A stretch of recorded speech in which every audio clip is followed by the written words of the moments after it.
The reason that this is going to be the best thing that ever happened to me is because I am going to make it the best thing that ever happened to me. Look at how adorable I was back in June. I was so cute and I was so delusional. To put that video in context, I had been living with my ex-husband for 4 months. We broke up in January, and like at the end of January, and he left June 1st is when he moved out. And I felt like, hooray, my life is gonna start. It's gonna be the time of my life. I'm gonna do all of this stuff for me. I am so unbothered. I've had 4 months to deal with this divorce. What could go wrong?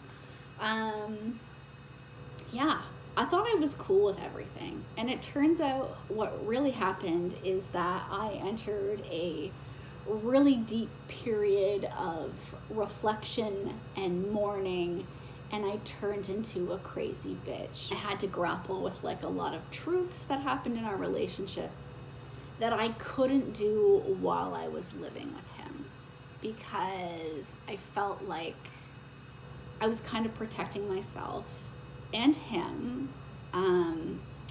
because we had to be nice. Like I had to live with him for 4 months, and I didn't have that distance that I needed to like see and really deconstruct what happened and some of the things that were going on inside of me. So, oh my God, am I gonna start crying? I might start crying. I'm a crazy bitch. Crazy. One of the things that was a problem in our relationship is that I never talked about my negative feelings within the relationship. Like, we would brag to people like, oh, we never fight. But you know what never fighting is? Never fighting is just like stuffing everything like really deep down and then exploding. And that's kind of what, I mean, one of the many, many factors of the downfall of our relationship. And so when we got out of it, and I don't like that I do this. Like, I don't like that I am like a fake nice person. You know what I mean? Things will piss me off, but I won't say anything about it. And everyone's like, oh, she's so nice. But like really inside, I'm like a ball of rage. And so when we broke up, I vowed that I was going to start being true to myself. Like I read Untamed. Like I was like, I'm going to start listening to my inner voice, and I'm going to start like living my truth. It's very hard to go from someone who doesn't express her negative emotions towards someone to being someone who lets it all out. And I basically have like 2 modes, which is like, you know, stuff it all down, and then napalm. That's kind of what happened. I went a little bit insane, and I got super sad. Like the first 4 months of my divorce were like a cakewalk compared to the work that I have done after those 4 months when he moved out and I had the space to actually examine stuff. It's been huge.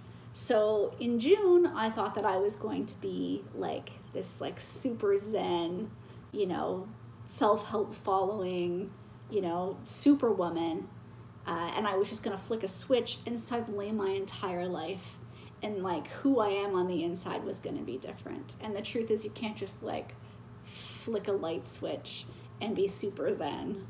So the point is that the person who I thought I was in June, and I hope this person in September doesn't find out in January that this person is delusional, if you know what I'm saying.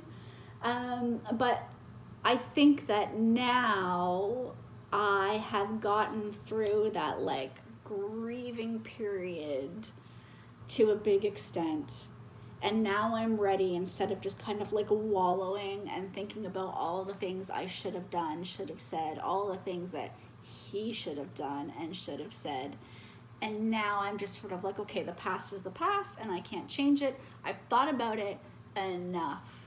So now I'm ready to be that person that like walks into the future and embraces who she is I've had a lot of therapy, who embraces who she is and is willing to now take those next steps. So I have goals. I've got like, there's things that I incrementally want to work on, and I want to do it with you guys.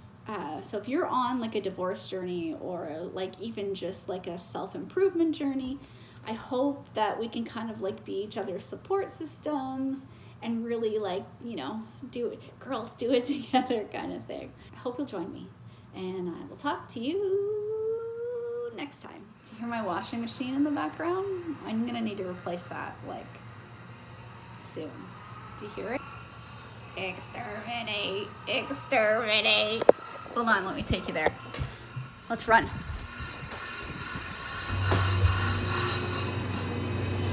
Oh, it stopped. It stopped with the exterminate. Okay.